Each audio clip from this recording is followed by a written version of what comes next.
Okay, there we are with the finals of the European Unity League Kickoff Legacy portion. So we are saying two champions battling each other. We see the Greek champion Mogged, recently Mox champion, versus the fan favorite Andrea Mengucci. And it's actually a blue-black mirror, except that Mengu is playing Reanimator, so his deck is full of Entomb, Reanimate, Animate Dead, while Mogged is playing a more traditional mid-range deck. And starting with the Neo Spellbomb against the Reanimator deck must feel great. Yeah.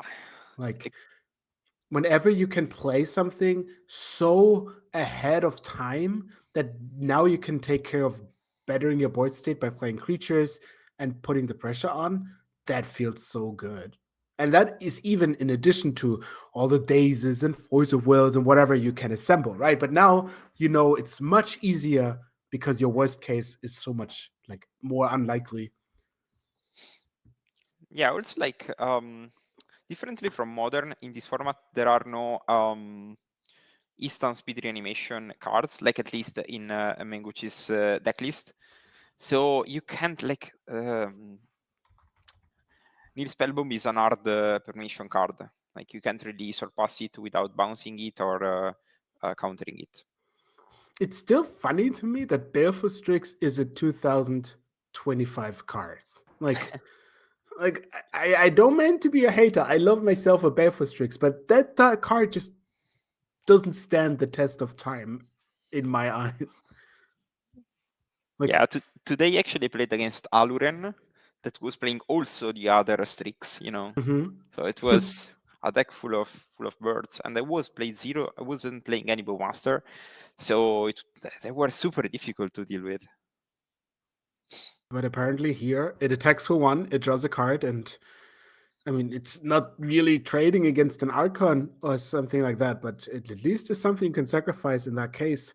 It's just like you're tapping out on turn 2, which notably you can only do because you've played a Nihil Spellbomb. Otherwise, you probably would cry a little inside and pray, but it's still only a Strix, and there's no inherent bonus. There's nothing. You don't pray out of artifacts. You don't really get an advantage from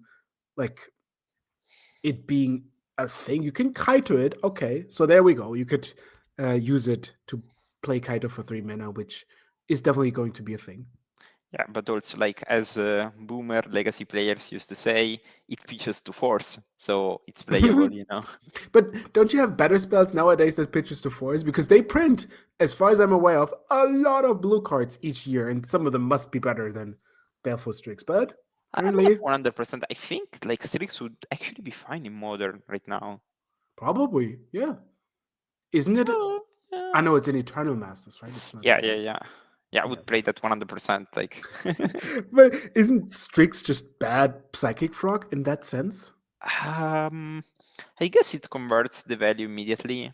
So Psychic Frog is a finisher, but Strix is actually fine, in a lot of games. But maybe I'm coping because, of course, I like to play mid-range games where small little factors matter. What right now is just escape village with haste. Yes. I play Underworld Breach, I play Emrakul. So speaking of being able to pitch to force, Tamiyo is making a clue. That seems to be a much better application, and making a clue over and over again, and then even being accessible for the backside.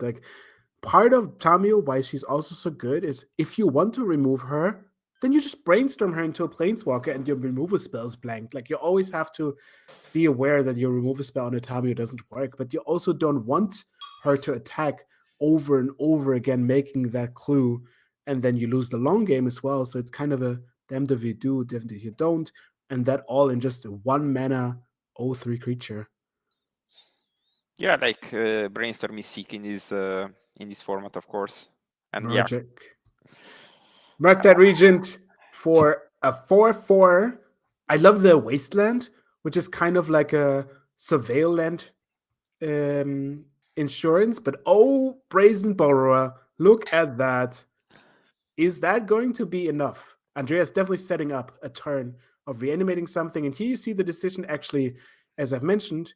Well, we should stop the game because the borrower should be in exile now. Yeah. It wasn't cracked, so Um, the borrower is definitely on an adventure. He found the way. Yeah, we are trying to fix the situation from the coverage room. Luckily, in our Unity production, we have access onto the actual games in 3, 2, 1. Soon. Yeah. I think very, very soon. While that is going on, and it will be going on, Andrea is looking for card to entomb. So basically, borrower should be in exile. Sorry, borrower should be on adventure because it bounced the spell bomb that's now in hand. That's just an easy fix. Brazen borrower is in the graveyard, but that's a mistake because it targeted a permanent that is now in hand. So Yes, the spell will resolve and should be in exile. So should we even see the footage, or you saw it and you are confident? I saw this. Yes, you're 100%. Yeah, then I just tell the other judge and we'll fix it. If you tell it to the table, they will know. Yes. Okay, so I just spoke to the judge and they will fix it like now, basically. I think this is a funny side story about Andrea, because we're recording a regular series with Andrea on the Card Market channel for the Best Deck Ever series. And whenever we record, Andrea plays very fast. And he doesn't like to think. So sometimes I'm thinking, and then he gets really mad and like annoyed. Like, not really, but he's like, and it's like, I'm so slow that it makes you like annoyed. And he's like, no. Whenever I get bored, I start to think what I could have done better. And that's usually where I find what I made a mistake. So I don't like waiting because it reminds me of how many mistakes I make. And Andrea is definitely somebody who likes to play very fast, but well, actually, Mogged once told me, "Play fast, don't play good." After doing well in a pauper Geddon, so I take this advice very wisely. In fact, yesterday I never drew a match with my Miracles deck, but I went for 3. So very good. What we learned from this? I don't know. Maybe I should play slightly slower. Thoughtseize here. Hitting a Force of Will, the knee spellbind that went to hand back from the Brazen Borrower's adventure side, and another Brazen Borrower? I think so, right? That's just a different artwork. Yeah, I think it's very complicated to understand what to take here because I would probably take the Spellbomb again. And the Entomb was dazed. Very important, because that means that Andrea can't reanimate now. And even though the coast is clear in the form that the Nihil Spellbomb is gone, there's still the force, and Andrea has to force through. That's going to be rough, because that clock is ticking. That's 5 damage and another clue. Take talk. It's actually a 3-turn clock, I guess. Yes. And also, like, playing that, like, the island is like the worst card in the deck. It's like the swamp when you play Blue Black Murktide. You cast nothing with that island, and a lot of the times, since your lands get Wasteland and you also play Wasteland, like the island is sitting in play, and you have Entomb Reanimate, and you can cast them. So Ponder is shuffling. Here it casts a Ponder, but that's exactly not what you want.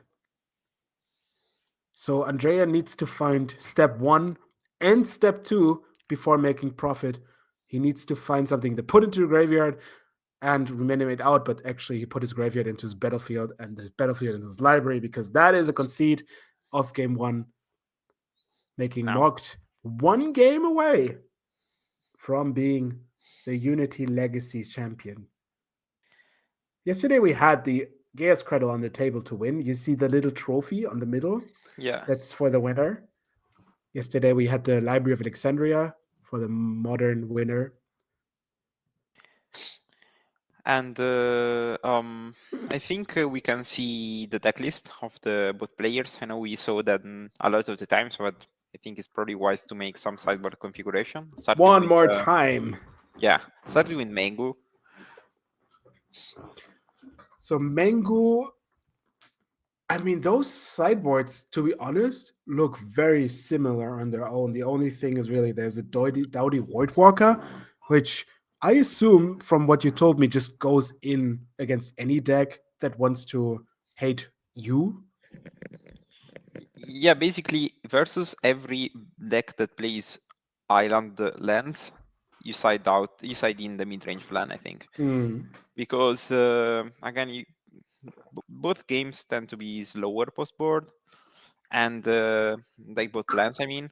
So like playing as a lower deck is fine. Also, Doubt is very strong, of course, versus Mogged deck because you deny the Murktide, and sometimes you can even steal something precious like a Bowmaster, a Tamio, a Bardogoth, or something like that. And I don't think you side the graveyard date because it's not very relevant. I would just side probably the removals, the Doughty, the Barogov, the Bowmaster, like the classic plan, and you probably dilute the main plan. You can cut maybe some entombs. You can cut some creatures.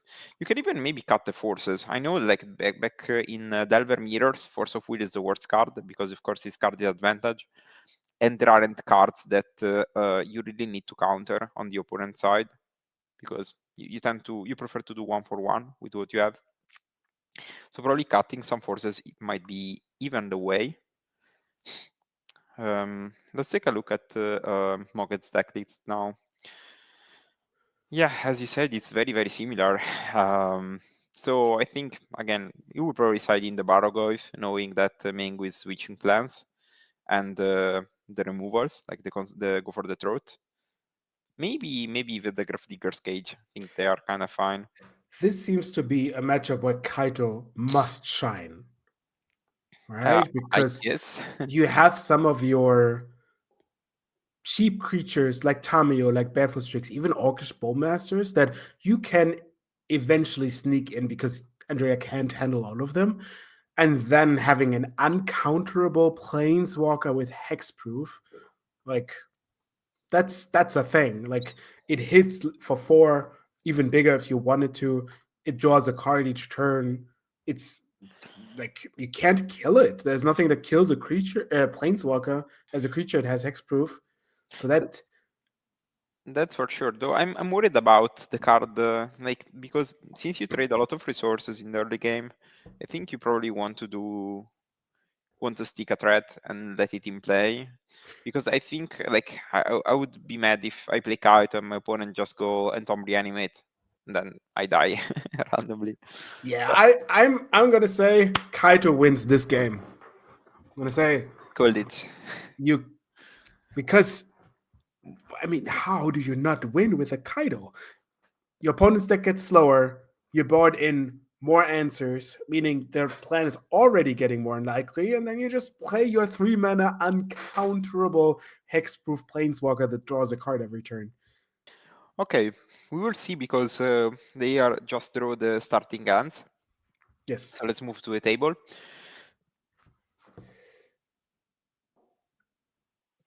And remember Andrea taking a mulligan to 5, yeah, and winning the game.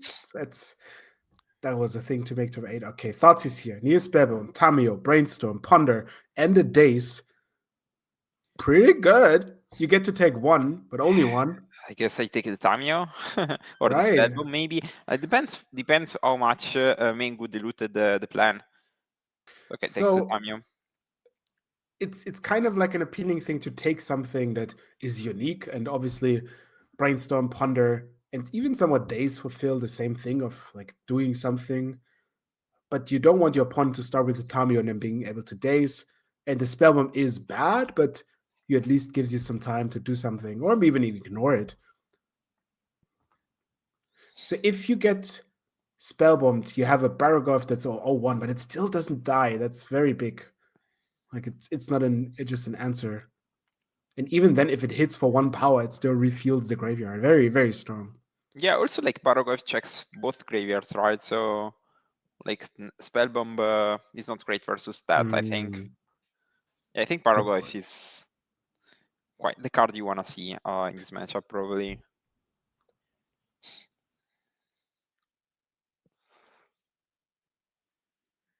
What would you say about 2 surveillance instead of 1? Is that too much? No, I actually love the surveillance, especially in Mengu's deck, because you play Troll of Khazad-dûm, and fetching a surveillance happened quite a lot today. Also, like, you can do the brainstorm trick in where you put the survey trigger on the stack, and then you brainstorm, put an Atraxa on top, or just a Fatty on top, and then you surveil it. So you're basically turning your brainstorm into an entomb. Yeah, exactly. That's So, very strong. Also, but then again, I'm biased because you're asking a blue mage if they like to see more cards. So, But isn't that a point for basically everybody? Because those surveillance exist in many different combinations. yeah. That's for sure. I think the surveillance are crazy. Like they're the best lands ever printed after the duels, probably. Look I at think. that. You surveilled, you drew a card, and you added a card to your graveyard. Like it's astonishing how good they are. And people still decide only play 1, only play 2. Yes, they come into play tapped, but I don't know. They whenever you like you ever play a surveillance, you're excited. Like your heart rate goes up because you're just so happy to play that land. Yeah, like 100%. I think I actually play 3 in the modern deck. I usually pilot because, of course, I care about the graveyard. I have Oculus and Murktide, so that's very, very strong. Yeah, look at that. Another surveillance. So the classic old scry question: if they surveil 1, what are you more happy? That they put it away or they leave it on top? I think when they leave on top, I'm scared. But I guess it depends from the situation, because a lot of people, like, it depends what are you playing. Like, if you're playing this deck, it's probably fine. But when Atraxa leaves a card on top, I know it's Goryo.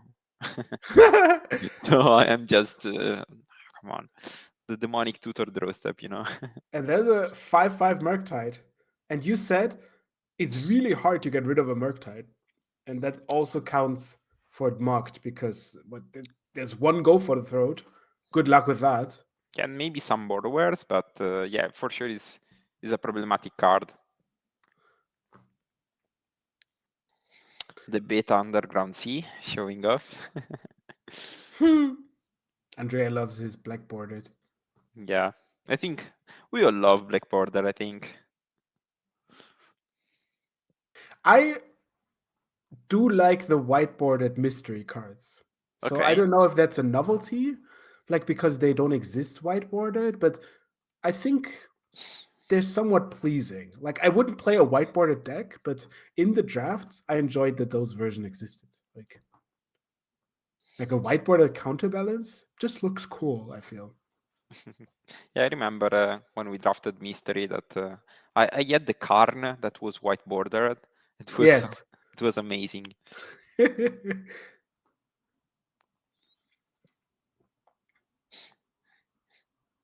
Okay, looks like Mogged is trying to figure out a plan versus the 7 mana dragon. It's interesting to me that Murktide stayed on defense. Or that's the same. No, that's the same turn. There was just a Bowmaster flashed in. Okay, no, it looked like there's a turn pass, but actually, Bowmaster just was responded to Ponder, making a 2/2 orc. Not very big, but is that an answer to no? That's just a Murktide region on his own. Is that bigger? No, that's the same. And now the funny thing is Mengu can just entomb reanimate and force Mogged to crack the spell bomb just to grow the Murktide and win the race. Oh, that's a neat interaction because whenever an instant or sorcery spell gets exiled from your graveyard, Murktide Regent gets a counter. Now that counts specifically for Delph because that's how he got the counters in the first place, but also now after the Murktide is on the battlefield. So if you're forcing your opponent to crack that spell bomb, that makes those things go into exile. This is a Brazen Borrower. Nice. And Murktide slamming for 5. Okay.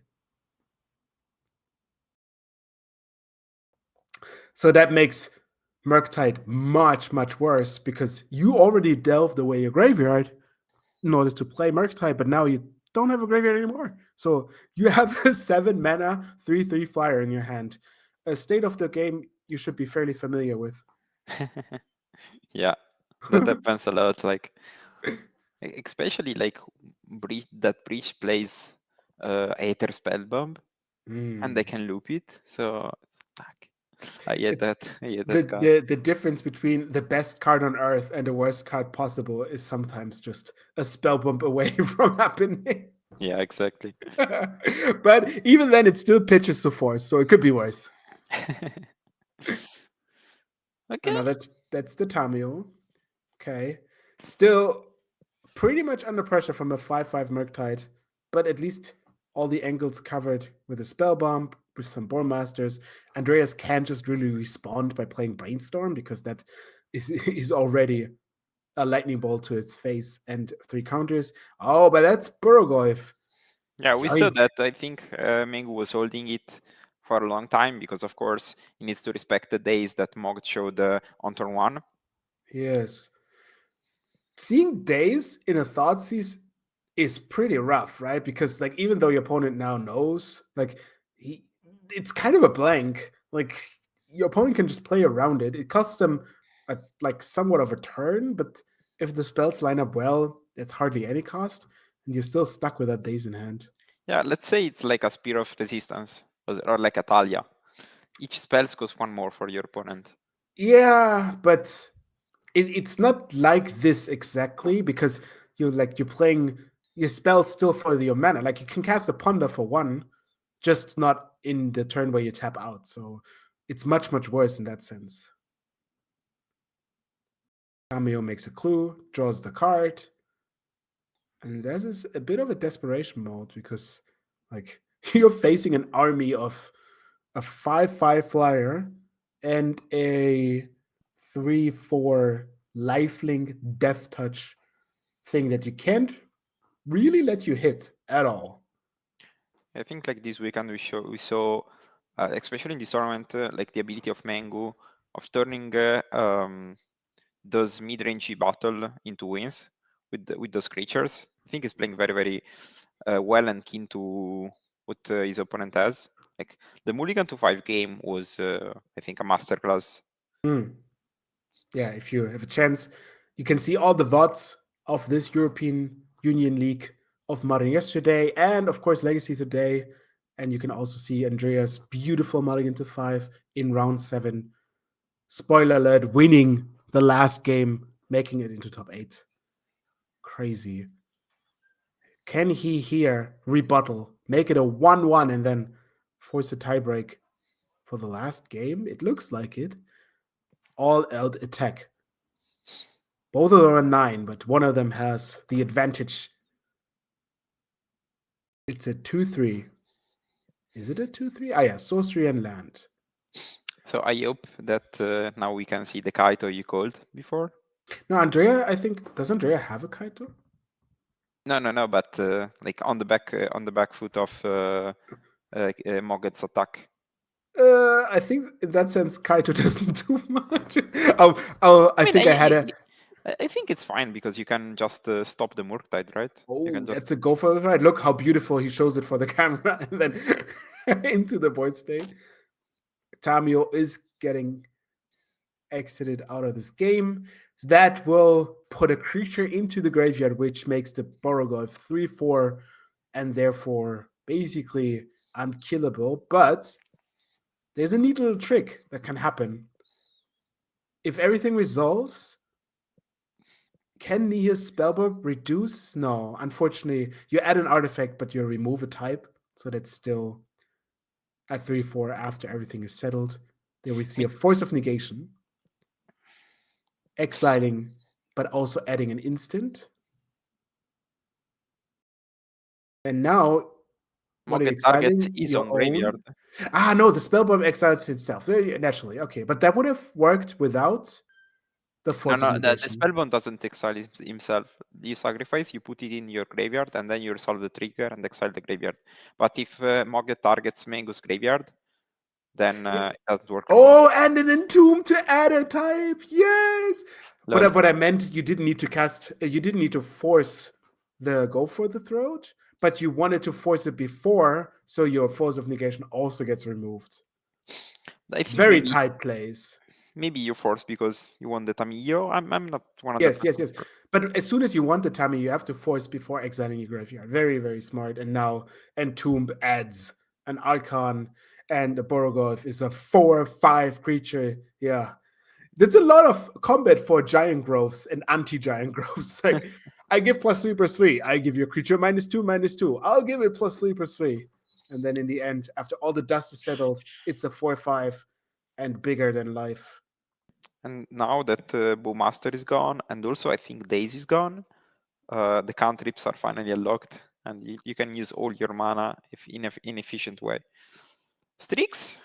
Wow, Yes! actually The good. savior of all. 1/1 Death Touch. To be fair, holding the fort for now, it trades with a Murktide Regent. Yeah, I think you'd rather trade with Borogoth though. Wow. Thoughtseize going down to 3. Okay, so that means you will have to sacrifice your Tameo in an attempt to block, but that's a Bowmaster killing the Strix. At least one of them gets through. It's 1/1. Oh, but that's a force! Mock goes down to 2. And don't forget, so I saw Andrea's hand movements like, yeah, I get the Brazen Borrower like in exile, but now it's actually super relevant that there's still a 3/1 flyer. So Mogged goes down to 1, I guess. They're debating, or just Mengucci thinking about his lines, because I would just smash attack everything. You attack with both, obviously, right? Oh no, he's thinking about whatever to pitch. And then Andrea has to attack with both. The Strix, yes, kills the Goyf. And now you have to find an answer for the Murktide Regent, but also find an answer for the Brazen Borrower. Yeah, but Mengucci in top deck mode, so like I think if you play your own Murktide, maybe it can be bigger even than the other. Unfortunately, you had to exile a lot of the spells with the Spellbomb list. So let's see how big it is. And it is also just a 5/5. But there's another one, a Grafdigger's Cage. Okay. I mean, that stops Reanimate from being cast. Unfortunately, it doesn't stop the Brazen Borrower. So do you have another answer for the Brazen Borrower, or are you stabilizing on 1 life, the Murktide's trait? And that is a go? Is there any reason to maybe play Borrower now so it doesn't get countered? I mean, like, I'm not sure how many counters are in the Mogged deck, like, because they can force, of course, because at 1 you can force. But does Grafdigger's Cage stop? No, I don't think so. I don't think so either. I think it's only libraries. So let's give it a read. Grafdigger's Cage, creature can't in graveyards and libraries can't enter the battlefield. And that's an Orcish Bowmaster killing the Yo! Hello! Super back and forth game. At 1 Is life, that though, like... actually enough at 1 life? 2 mana, Baleful Strip. Wait, is that the promised Kaito? Are we Are we close? I'm turning on my oracle eyes. Yeah, and like looks like Mengu is drawing all his reanimates. Yeah, reanimate. I see an Entomb. Incredible. Is that actually happening? That is another land for Mengu, or maybe a troll? Something definitely not worth mentioning. Oy. Any Bowmaster wins? Yeah, I guess if he draws Bowmaster, Mogged is done. But I think they can draw it in 2 turns, so it's more climatic. Draw. That's Baragoyf. Yeah, Baragoyf good. Okay. Is that going to be threatening something? There is a Death Touch flyer, so hopefully it will stop the fort. 1 mana. Here's Spellbomb. Okay, that's not doing super much besides just drawing I another guess a card. push is coming. If you activate Revolt, No, I think you just wanted to draw the card. maybe. And yeah. Okay, that's Okay. a stalemate. It's all tied up. Andrea drew yet another land. Is there actually a case where he runs out of lands to fetch? How many lands are there fetched? 8 in total. Some of them think, already got destroyed, but there should be at least 2 basics left to fetch. And maybe he should consider that sooner than later, depending on how many cards are gone. That's Wow. a very like super intense game. 1 life. It's incredible. At least a few top decks had to gone extremely right for Mark to be on that state, but the fight isn't over. There's the Bowmaster. 1 life, and it's game. We see a game 3. Let's go. Wow. I I mean, mean- I was thinking we end up at that point, but I didn't know it would take another 10 minutes and possibly Andrea losing the game. Wow. Yeah, I think like I saw some negative comment regarding the Blue Black Mirror, but I think they're great. I don't know. This is the magic I play. Like this is the magic I love. Like just super grindy games that end up on micro decisions, and then you play Force of Will, sure, but that costs you a life, and eventually you end up at 1, exposing to your opponent's top decking of 1 damage spells. So I have a question that might elude how difficult Magic design is. If you think about Force of Will costing you 2 life instead of 1, would that influence the card a lot? I think so, yes, but Like, still, would it go to unplayable or just No, heavily reduced? I think it would be the same. But of Is- course, maybe games would be different, I guess. Like, I think Legacy is very strange because, like, coming from Modern, because each time I fetch in Modern, I lose 3 life, and then so on. While in Legacy, you just, like, your life total is way less impacted by having your mana fixed. So I'm not 100%. What do you think? I'm curious. So you're basically doubling the amount of life loss, right? And I mean, obviously, that's just one data point, but in this game, you would have lost the game if it would cost you 2 life. And it might even give aggro decks a push because, like, you're getting an extra point of life. I don't play Legacy that much, but I wouldn't be shocked if the difference between 1 and 2 would make a world. And then the incidental thing adds up, and maybe people just run 1 or 2. I don't know. Maybe you can't just afford playing 4, or we see a much more common way of pitching a force into a force. It's an interesting question. Like, and if you consider 2 to be fair game, how about 3? Like, would you play it if it costs 3 life? I mean, the thing is, I think Force is very strong in Legacy because sometimes you force the turn 1 problem, otherwise you die to that. Like, you need to force Blood Moon, you need to force Chalice, you need to force Trini Sphere, the breakthrough from Dredge or whatever.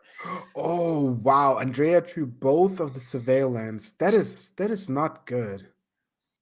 Like, those lands you don't want to have as an come into play tapped without a choice. And this end would be very strange in a mirror of Reanimator, because you just take Atraxa and reanimate it. And drawing with Atraxa, like this end is like the Italian keep or the Mengu keep, that is lands and spells. Would you have considered mulligan that? I don't think so, because you're playing a grindy game, but also, like, I'm Italian, so I do the Italian keeps a lot, and it throw brainstorm immediately. Come on, Mango.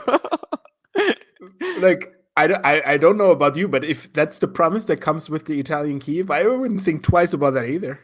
Yeah. Ponder here. It kind of surprises me that Ponder is good enough. Like, I don't know. It feels like, yes, so the idea why it's good enough is because you can use the mana later from the delve, right? Like it's free, but just the selection can't be part of the cards. Like it's not good enough. If the average card strength gets better and better over the years, eventually Ponder becomes useless.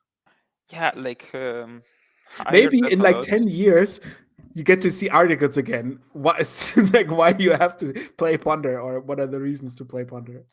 I think like right now cantrips are not very good because in Legacy, like all the decks besides the blue mirrors play so many impactful cards that you don't have a very good spot to play the cantrips. Like you play against Nado, you need to hold up interaction every turn, and you need to you can't force everything. So sometimes you need to push, sometimes you need to pull master, etc. So the cantrips are quite difficult to play, and like versus other decks is worse. Like you don't have time to play cantrips like versus Eldrazi, etc. So of course it's quite odd, but I still think that a lot of people are playing blue decks, and versus blue decks, you especially post board, you can leverage the time you spend from Ponder into developing a good mid-range strategy. Here we see Brainstorm drawing 3 while sculpting your hand, most notably making Tamio flip. And that is going to be a problem. And I know from yesterday that a Tamio was close to meaning that you lose the game. We have seen so many games yesterday where Tamio went to 8 and then the player lost the game before she could ultimate. Yeah, it's But like I don't know. You have now five turns to win the game, like maybe less, 4 turns. yeah, go to 4, then to 6, then to 8, and then you ultimate. So next turn 6, turn after 8, turn after ultimate. So that's in 4 turns. You just have to defend her 4 Wow. turns. And the borrower is gone now. And Bora is gone. There's only 2 entombs. Wow. It's incredible to me that this deck somehow in 25 doesn't have a card that makes a tomb worth it by just playing, right? Like, if you have entombs in your hand, you have nothing going on. Like now, shouldn't there be a card that at least lets you cycle it or something? It's like Well, I guess you have brainstorm. I'm not sure. no, I mean like something that you can put into your graveyard. Yeah. I was missing something like that, like Amburia Rides, even think Yeah, twice. this something that makes it not a blank in those situations. The thing is, those situations are quite odd because like Entomb is the best card in the deck. Like today, Mengu tweeted about it being like the best card in Legacy. Mm-hmm. So I don't know, like it's complicated. Like deck building of these decks is very complicated because you want to draw the less blank possible, and you already play like Atraxa. So I don't know. It might be a thing. Maybe. So, like one of the cards we saw being played in the earlier Legacy rounds were Cling to Dusk, where if you put into your graveyard, it does something because you can flashback it. Yeah, that actually might be smart. Not gonna lie. Maybe it's more of a sideboard option after all the people bring the nukes to your game plan. But if the games go slow, and especially if they're like getting rid of all of your hands and stuff, and tombs, if you want to keep them, are a dicey form of playing Magic. As you can see now, Andrea with 2 entombs in his hand, not really able to move. So, what is your assessment for Tamio? Do you go for the grade and the definite win in a few turns, or are you buying back a Thoughtseize? Yeah, it depends what your end does, because Mango, like, is not like he draw a borrower. Okay, fine. I don't know. I usually like to ult, and let's say like because if you bounce it, like the only way to deal with that is bouncing it, and if you bounce it, then I can replay it. Like it's not much of a problem. I try to play to win at this point, especially because I don't know. Maybe I'm biased, but against Mango, I try to make it quicker. One of the other parts is that you just Thoughtseized and your opponent's hand looked awful. So Thoughtseize isn't even worth much of a card and most of the time. And there you see Tamio going up to 6, as predicted. There's a 7/7 Murktide, and that's the borrower. Okay. Part 1 of Crisis is averted, at least displayed. This postponed for And now. looks like Mengu top deck animate dead. Oh, wow. Yeah. No. Entomb resolves. What are you getting? You must be getting an Atraxa. I think probably Archon. Yeah, I would have taken the Archon here. Archon. Fetch. Do you have an answer to this animate dead, Senor Mogged? And I have to say, if this sticks, or even if it doesn't stick, you've convinced me in the art of Italian drawing. Like, getting to this position from this starting hand is a masterclass on its own. Yeah, I mean, Animate dead, met by force. Okay. At least this is also averted. So now you kind of have an interesting race. Andrea needs to find another removal spell. Andrea needs to find another reanimation spell. Both of them work. Yeah. But Mogged looks like he's out of cards. I think there are quite some cards left, like 2 or 3. There's a Brainstorm also resolving. There's a Clue. Yeah, the clue is huge, actually. It's so heavily depending on which individual cards are you able to find. 2 mana, Baleful Strix. Our Lord and Savior, the Baleful Strix arrived. And we all know what that's going to mean for the future. Kaito. 7 damage. Andrea down to 11. Now, Andrea, let me do quick maths. You have a 7/7 and a 4/5.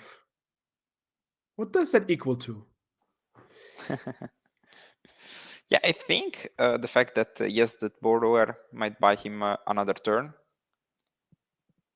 So if you get that emblem from Kaido, that Beliefo, or if you attack now, then Andrea's on 3. Yes, block, jump. Andrea goes down to 10. So no Kaito. Second Strix. Yeah. Let's go. Birds. Reanimate. Big draw step. Slam it. Was it something good? Was it enough? Even a Brainstorm would be very good here, right? It's just something that helps you look deep. Okay. 7, 8, 9 damage. Technically, not lethal. Wasteland. I'm tense for them. Like, Andrea goes to 1. Yeah. okay, And- so no more Force of Will. Any Bowmaster. Also, most notably, none of your lands, your fetch lands, make mana anymore. Yeah. In fact, I think Ooh. Mogged is, and also like you can't draw reanimate anymore. So nice! Congratulations to Mogged Galapos Kikidis winning the legacy version of the European Unity League kickoff here in Switzerland, Zurich, winning the trophy and the Geas Cradle. Amazing. Okay, so what we're going to do now is, while they're packing up, we're going to say goodbye. Thank you for watching. Follow the channel. Give Unity a like. Follow on any social media you have.